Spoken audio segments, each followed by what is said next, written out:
moved to Ecuador. So he was hired because they needed a Spanish-speaking, happily married highway engineer, and they had had trouble with, they would send a man down, and if he didn't take his wife, he would have an affair, and then they'd have to get divorced and all this. If they sent the wife and the husband down, the wife couldn't speak Spanish. She's out in the boondocks. She hated it. She begged her husband to go back home. So they were looking for happily married, Spanish-speaking highway engineer. And Jeff's best friend from college said, I know just the man out in Idaho. They were Peace Corps volunteers in Peru. So he calls up and asks Jeff, and Jeff says, oh no, we've been working on our house. We had bought this little 1,000-square-foot house on a slab and then made it into 2 stories, a 2,700-square-foot house and all this stuff. And we've been doing this all ourselves. And he said, I don't think my wife would, we finally got the place made. And he asked me, well, I had just shown all the 3 trunks of artifacts from Peru to a youth group 30 miles away. Builds up all those old feelings about, it was the highlight of our life, going to Alaska. Peru. And I said, well, I go to Peru and take the kids and they'd learn Spanish and, it'd be a good experience. And so he called them back and said he'd go ahead and come back to Pennsylvania for an interview. And they, of course, hired him. And I told the principal I'm going to resign my job, and I had to go back to summer school in Seattle to finish my master's degree because you have to finish it within 5 years or you lose your credits get outdated.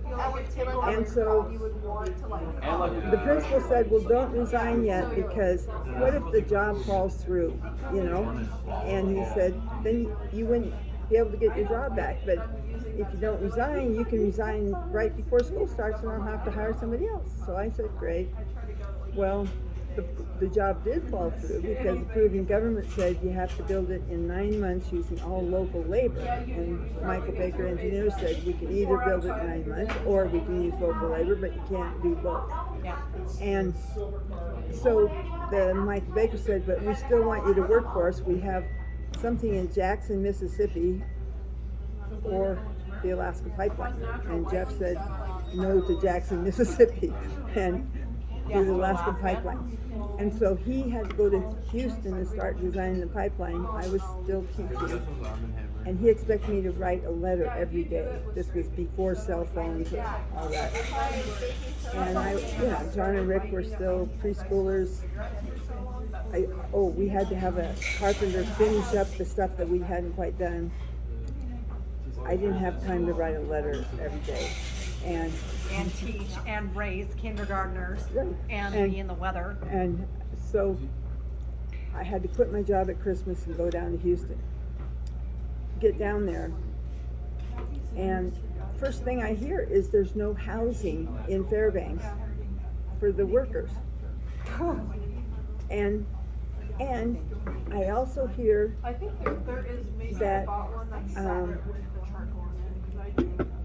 anyway, the big thing was no housing.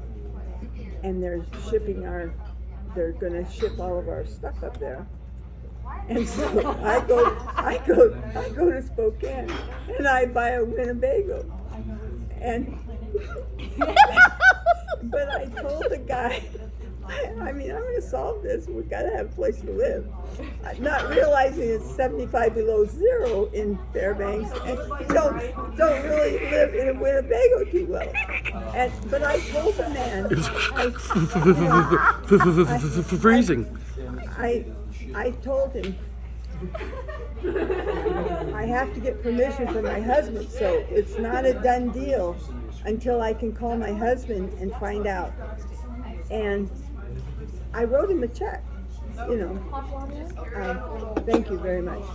And he said, fine. And so we go home. Miss? Excuse me, 2 please. Same, with lemon, 2, thank you. And so I go home and Jeff says, my God almighty, you can't live in a Winnebago in Fairbanks. So I call up the salesman in Spokane, and I said, no, we can't buy the Winnebago. And he said, okay, no problem. I'll tear up the check.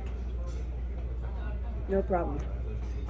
And I had a little catch in my mind when he said, I'll tear up the check. But I didn't say anything. Oh, shit. Lovely man cashed the check. I get to Fairbanks and he has cashed the check, and I called him up and I said, you refund that check to our checking account immediately, or I will have you all over the papers, the Spokane Review newspaper. You will Yes, Mama. ruin your reputation.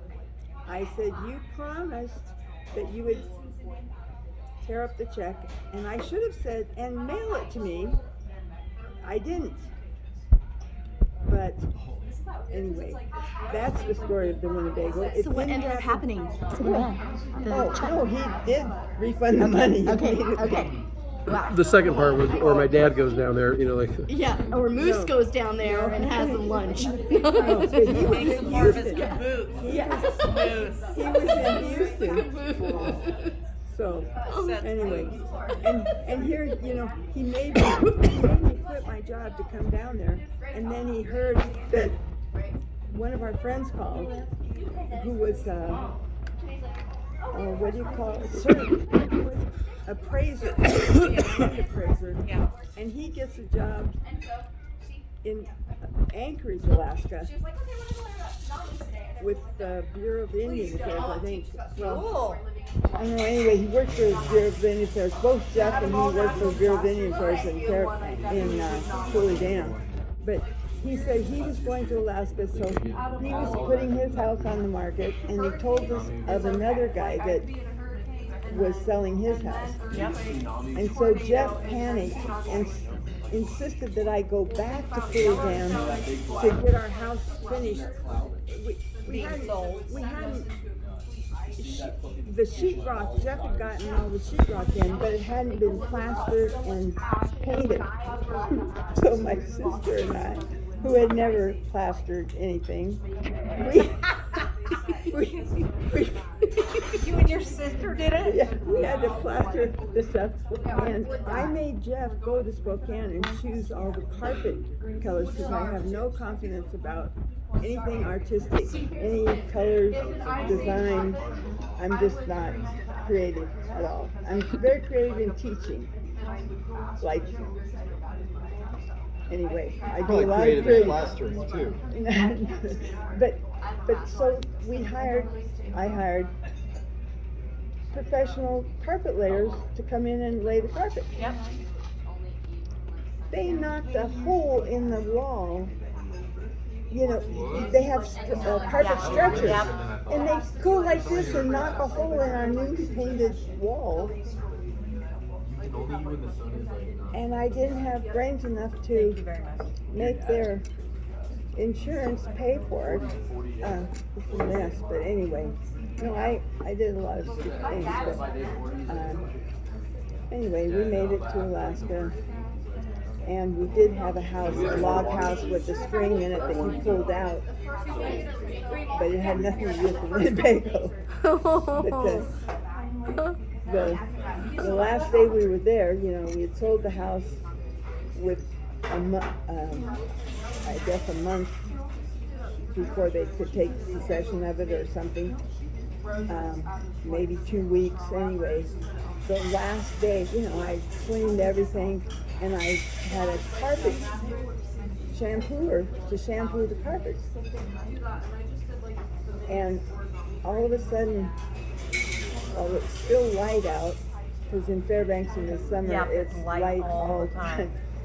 And we had a huge picture window in the living room. what do you think of those? And this big, huge moving van pulls up, With all your stuff? no, with the new owner stuff. Our stuff was being shipped down. Shit down? And here's this guy staring at us, and he and his wife, and So I went out there and I said, you know, you're here early, you know, tomorrow is the day that we're supposed to be out. And he says, at 12:01, I'm coming in, it's my house at 12:01. And I said, well, I have the shampoo here to shampoo the carpets. And he said, I'm moving in at 12:01. You know, he couldn't have called and told me or anything like that. But anyway, it was, Pull your North Idaho cell phone him? huh? Come on, did you pull your North Idaho cell phone him? It was very funny. I did not, it was not a pleasant sight. And then when we moved to Coeur d'Alene, that's another crazy thing. We had 17 acres and 2 barns in north of Spokane, and they told us if they wanted Jeff to move to Coeur d'Alene and not be commuting back and forth. And they said they'd give him I don't know how much a month raise if he would move to Spokane, to Coeur d'Alene. So we found a place, and we hadn't sold our other one yet. And what was I going to tell about that? Thank you so much. Any idea what I was